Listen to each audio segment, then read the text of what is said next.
Ladies and gentlemen, welcome to another edition of Blue Collar Sports. Another edition, he says. I've never listened to any of your editions. Right. You're welcome. I'm Darrell. I'm James. Morning. Yeah, James. What do you think of college football? Do you like it? Is it worth a darn? I do. I know watered down and rigged and fixed and all that blah, blah, blah, blah. You know what? I just enjoy watching the game. Yeah, I do too. It's been around for a while, roughly since the 1800s, late 1800s.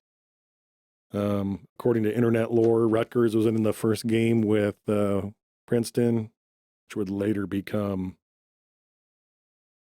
I've got that backwards, New Jersey. Right. New Jersey would later become Princeton. Gosh, dang it, I gave away the... Anyway. Texas, 1893, supposedly first team. Nebraska, 1890. Why do I bring that up? Well, most of them, with the exception of Notre Dame now, have been in a conference. And majority of them have jumped conferences. Nebraska was in the Big 8, became the Big 12. Texas was in Southwest, then went to Big 12. Now, them and Oklahoma are going to SEC. And Nebraska's already moved on to the Big 10. Colorado's already moved on to the Pac-12. Yep.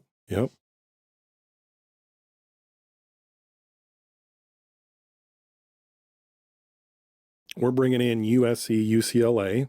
Oklahoma is going to SEC. Cincinnati, I think BYU, UCF are going to the Big 12. Utah, yep. So it's big. I mean, there's always been change. That's just how it goes. The money that ESPN, Fox, NBC Sports, that they throw at them, that makes them move to different conferences. You can't blame them.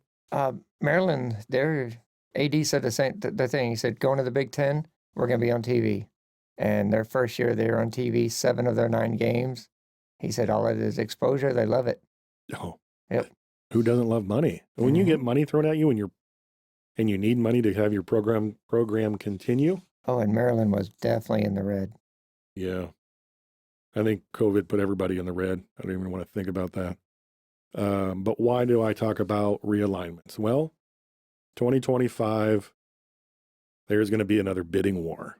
ESPN paid $2.25 billion for the SEC rights in 2009. It'll cost them easily $5 billion this year. Oh, really? Or in 2025. Man, I don't even want to think about what it's going to cost them, because that'll eventually make me pay more for other stuff down the road too. Yes. Jeez. So, those were a little bit of history lessons. Hopefully we didn't bore you to sleep with all the numbers. Yeah, the beginning of football. But why do I talk about that? Because the Big Ten has been around for a while.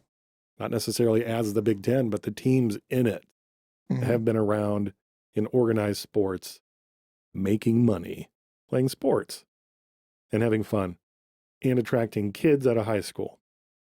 Oh, yeah. Why do I bring that up? Well, you have NIL, name, image, likeness, that'll get you paid. You want to attract the best talent, but also now you have transfer portal.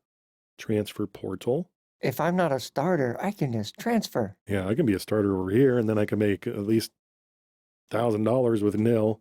I throw $1,000 out there. I don't know what these kids make. It's hundreds of thousands, yes. There's But I'm sure some of them make $1 or $2. Oh, yeah, somewhere the lower, but your bigger stars are making $300,000-$400,000 for their name. Good.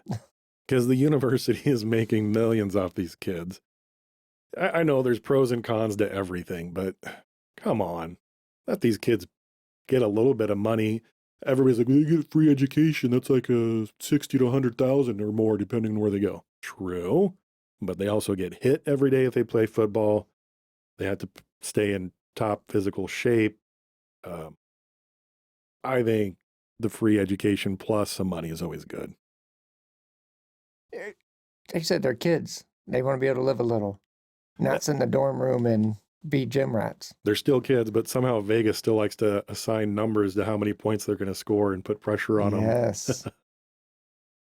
So why do I bring that up? Tonight's game against West Virginia, Pitt. West Virginia and Pitt. Who do you think is going to come out on top of that one? I'm gonna take Pitt because they're at home, and that's the only reason. Yeah. They lost offensive coordinator. Obviously, they lost the quarterback, Pickett.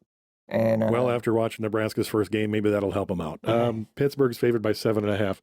Yeah. The one that I was thinking about for tonight or this weekend that I wanted to touch on was the Utah-Florida. Florida isn't even ranked. Utah's 7, and Utah's only favored by 3. On the road in the swamp. That's a tough place. Swamp is a tough place to play. Another Big Ten team, Wisconsin's taking on Illinois State at 6 Saturday. That's not going to be a game. Alabama, Utah State shouldn't be a game. Alabama's favored by 41.5. Ohio State, Notre Dame. Yes. Why do I think this is big? For a number of reasons. One, Notre Dame is not with any association or conference. Football. For football. Right. They might have to.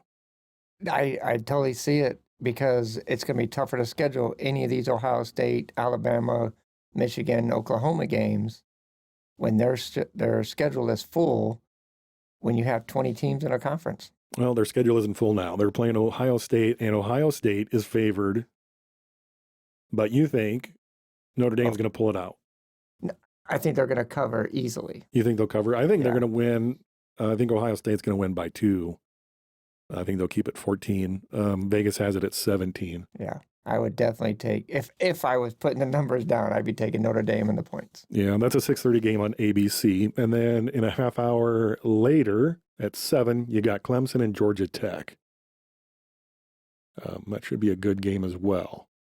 Now, I glossed over one game Saturday. Cincinnati. Yeah, Cincinnati, but also Nebraska. Okay, we're in Nebraska, but I'm going to be so sad if we are unable to beat North Dakota. We have a good team. We have a great team. Yes. North Dakota has a good team, a great team. They don't have the facilities. I hope they don't have as good a quality coach as we do. I'm sure they do. They do. Oh, they're well coached. Very well coached. Scott, I'll pray for you, buddy. Or something. Light a candle. I mean, you can't get out-coached every game, can you? So the other games that are out there that are going to be interesting on Saturday, you mentioned it. Cincinnati, Arkansas. Yeah. At Arkansas. At Arkansas. And Arkansas's favored. They're ahead of them in the polls. I kind of want to see Cincinnati have a good start to their season, but Arkansas's fun. Mm-hmm. The Razorbacks. That should be a good game. Yep. Miami's got a good starter for them, and Bethune. How do you say that? Do you know? I do not know. I should have checked that out. I mean, here I am with a University of Nebraska degree in broadcast journalism, and I didn't check the pronouncer. Bethune. Yeah, shame on Darrell. No, I'm over it already. Just a good, fun start of the fall season. I can't wait till the fall season, as it's 95 today. Yeah, we've had some nice weather, nice humidity. Also, we're in Nebraska, and we want Nebraska football to be as good as it was in the 90s. But we have volleyball to watch, and they have always been good since, we'll say, the 80s. And they're fun to watch. We've got a very good, talented young group of talented athletes. And if you get a chance, you should definitely check them out. They're a great team to watch. A lot of fun. And they play tonight